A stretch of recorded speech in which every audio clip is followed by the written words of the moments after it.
Merveilleuse journée dans la gloire de Dieu. Nous savons que toute chose concourt au bien de ceux qui aiment Dieu et de ceux qui sont appelés selon ses desseins.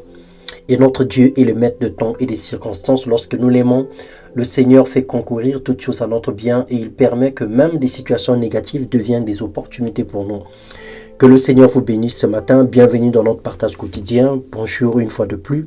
Le thème de notre méditation, c'est la réconciliation, être réconcilié avec Dieu et avec les hommes. Dans 2 Corinthiens 5, le verset 19, la Bible déclare « Car Dieu étant en Christ, réconciliant le monde avec lui-même, en n'imputant point aux hommes leurs offenses, il a mis en nous la parole de la réconciliation. » La réconciliation est une démarche obligatoire et non optionnelle. Car si nos péchés ne sont pas pardonnés, nous ne pouvons espérer d'un salut. Dieu l'a fait pour nous donner la vie. Alors pour se réconcilier, ce n'est pas une option à prendre, mais c'est plutôt une démarche obligatoire. Parlons de la réconciliation, il s'agit à la fois d'être en paix avec Dieu, puis ensuite en bon terme avec tous les hommes. La Bible nous dit de rechercher la paix et la sanctification avec tous, sans laquelle personne ne verra le Seigneur. Ce n'est pas un choix que Christ nous demande de faire, mais une décision importante et impérative qu'il nous encourage à prendre, si nous voulons entrer en possession de notre héritage en Jésus-Christ. Dans Matthieu 5, les versets 43 à 44, il est écrit « Moi, je vous dis, aimez vos ennemis, bénissez ceux qui vous maudissent, faites du bien à ceux qui vous haïssent, et priez pour ceux qui vous maltraitent et qui vous persécutent. » Se réconcilier, c'est aussi avoir un cœur libre de toute amertume, avoir avec toute personne vivant sur terre et de ne pas retenir la faute des autres. Il s'agit de faire la paix avec tous ceux avec qui vous êtes en conflit, aussi banal que cela peut être.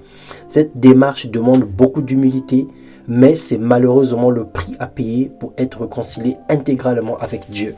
Parce que le pardon est conditionné par le pardon de Dieu est conditionné par le pardon que nous devons ou que nous rendons aux autres. Colossiens 1:20, il a fallu pour lui réconcilier tout avec lui-même. Il a voulu par lui réconcilier tout avec lui-même. Par lui, on parle de la vie de Christ offerte à la croix.